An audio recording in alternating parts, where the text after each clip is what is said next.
Today, Jesus talks with man and many powers. నా ప్రియ సహోదరి సహోదరులారా, ఈరోజు రోమపత్రిక 12వ అధ్యాయం 4-9 వచనాలు పరిశీలన చేద్దాము. ముందుగా ఈ వాక్యం ఎవరితో మాట్లాడింది, ఎవరు మాట్లాడారు అనే దాన్ని పరిశీలన చేద్దాం. యేసుక్రీస్తు దాసుడైన అపోస్తులుడైన పౌలు క్రీస్తు స్వార్థ నిమిత్తమై బోధించబడుటకు వచ్చినవాడు, రోమాలో ఉన్నటువంటి పరిశుద్ధులకును అలాగనే మరి శుభమని చెప్పి రాసినటువంటి పత్రిక ఇది. పౌలు మానవుని శరీరాన్ని గురించి మాట్లాడుతూ క్రీస్తు శరీరాన్ని గురించి కూడా మాట్లాడుతూ ఉన్నాడు.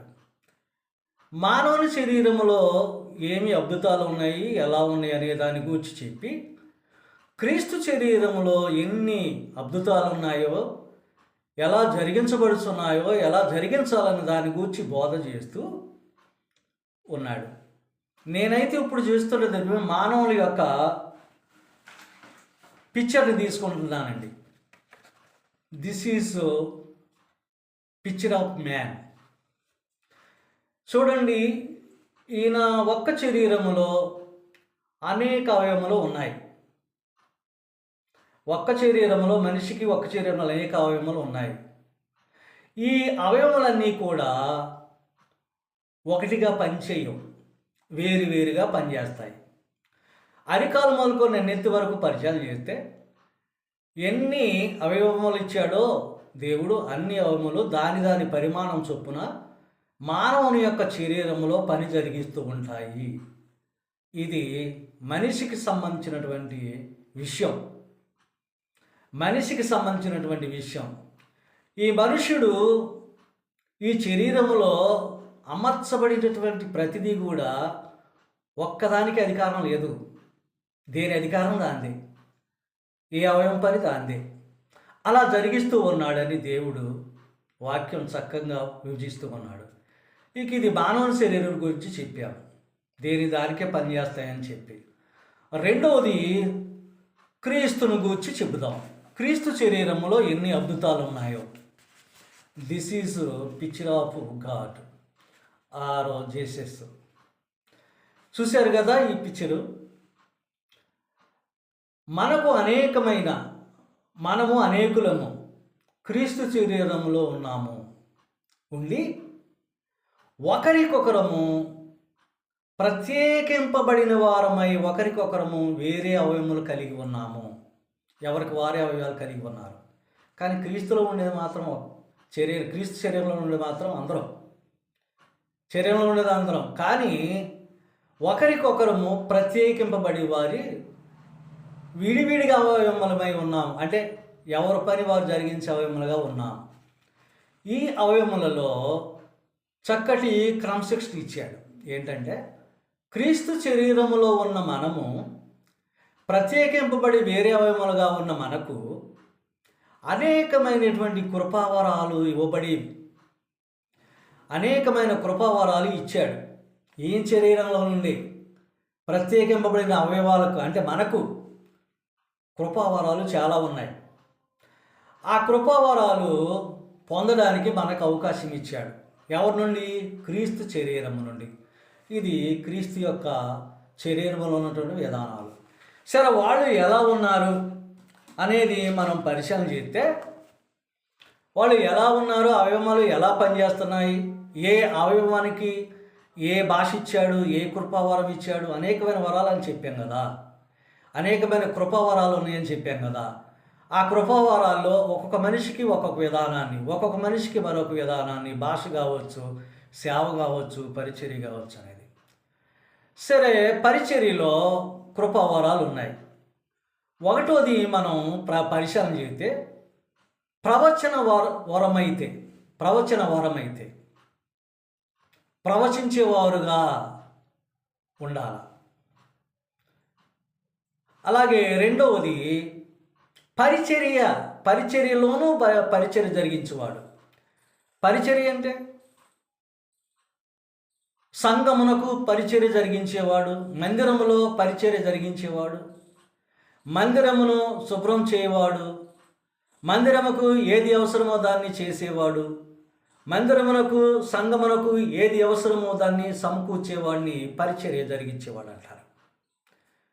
చాలా విధానం పరిచర్య అనేది చాలా గొప్ప విశ్వాసం కలిగిన వారు చేస్తారు. పరిచర్యలో భాగస్వాములుగా ఉండేవారు ఉన్నారు, పరిచర్యలో తోడుగా ఉండేవారు ఉన్నారు, పరిచర్యలోనూ మరి బలముగా వాడబడిన వారు ఉన్నారు, వాడబడేవారు ఉన్నారు. ఇది పరిచర్య. ఇక బోధించువాడైతే బోధించుటలోను, నేను బోధించే విధానాన్ని ఓ పిక్చర్ను చూపెడుతున్నాను. ఇది ప్రియులారా, దీన్ని చూడండి. మందిరంలో అంటే క్రీస్తులో ఉన్న ఇతనికి బోధించే విధానాన్ని ఇచ్చాడు. కృపావరాల్లో ఒకటి బోధించే విధానాన్ని ఇచ్చాడు.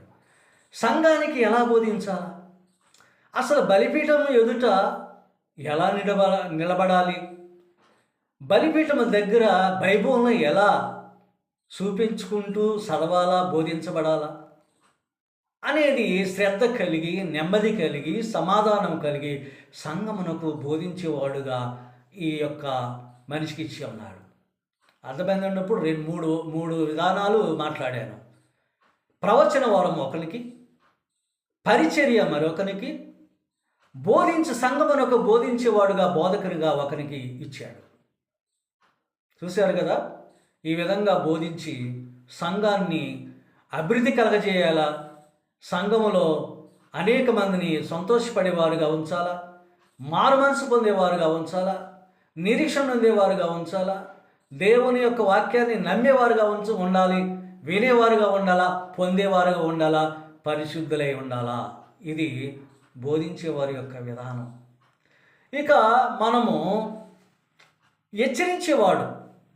సంఘములో కొంతమంది ప్రత్యేకింపబడిన వారు ఉంటారు. సంఘములో ఎప్పుడైనా గడిబిళ్ళు వచ్చినప్పుడు, వివాదాలు వచ్చినప్పుడు, భేదాలు వచ్చినప్పుడు వారికి చక్కటి విధానం కలిగి హెచ్చరించి వారిని మంచి మార్గంలో పెట్టేవాడు కూడా ఇది 4వదిగా ఉన్నది. ప్రియ సహోదరులారా, ఎంత చక్కగా దేవుని యొక్క శరీరంలో నుండి వచ్చిన ప్రతి వారికి దేవుడు ఇలా కృపవరాలు ఇస్తూ హెచ్చరికలు చేయండి, సంఘానికి హెచ్చరించేవాడు బహుగా ఉండాలి అని చెప్పి ఈ 4 విషయాల్లో దేవుడు తన శరీరం నుండి పంచిపెట్టాడు. ఇంకా చాలా ఉన్నాయి. కృపావరాలంటే సంఘానికి సంబంధించింది, క్రీస్తు శరీరం నుండి వచ్చి పంచిపెట్టినవి. మరొక విధానాన్ని మనం పంచిపెట్టేవాడుగా, హెచ్చరించేవాడుగా ఉండాలి. ఇక ఇంకొక విషయాన్ని మనం పరిశీలన చేద్దాం. అదేంటంటే పంచిపెట్టేవాడు శుద్ధ మనసు కలిగి ఉండాలి. అది పంచిపెట్టడం అంటే బైబిలే కావచ్చు, బైబిల్ వాక్యమే కావచ్చు, లేక పాత్రే కావచ్చు.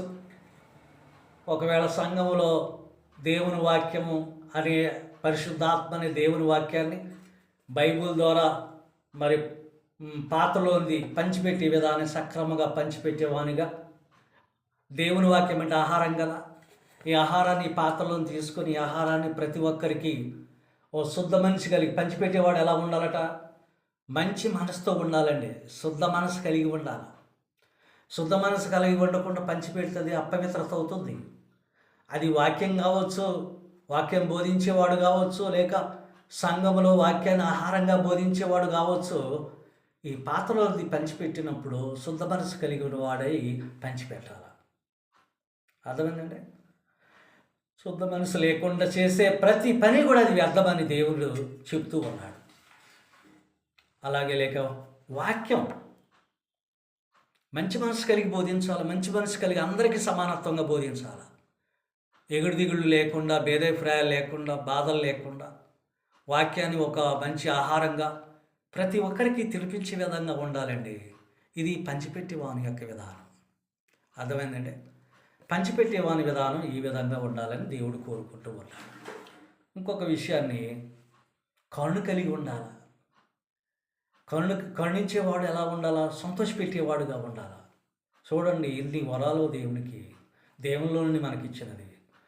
ఈ వరాలన్నీ కూడా పంచిపెట్టి నానా విధాలుగా ఉన్న ఈ కృపావరాలు ఇచ్చిన దాన్ని ప్రతి ఒక్కడు దాన్ని వినియోగించి దేవుని ఎదుట నిజమైనటువంటి పరిచర్య అనిపించుకోవాలా, నిజమైనటువంటి బోధకుడు అనిపించుకోవాలా, నిజమైనటువంటి హెచ్చరించేవాడు అనిపించుకోవాలా, నిజముగా పంచిపెట్టేవాడు అనిపించుకోవాలా. కరుణ కలిగిన వాడు అంటే దయగలిగిన వాడు, జాలి కలిగిన వాడు సంఘాన్ని ఎలా అంటే సంతోషపరిచేవాడిగా ఉండాలి. ఈ విధంగా పని జరిగించాలి. ఈ విధంగా పని జరిగించినప్పుడే దేవుని శరీరంలో నుండి వచ్చిన కృపావరాలు ఫలించునుగాక.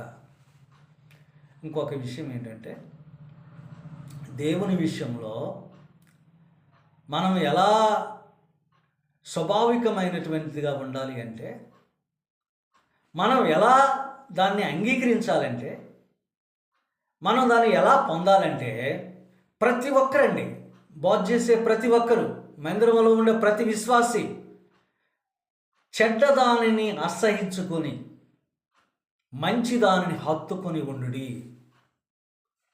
గమనించారా?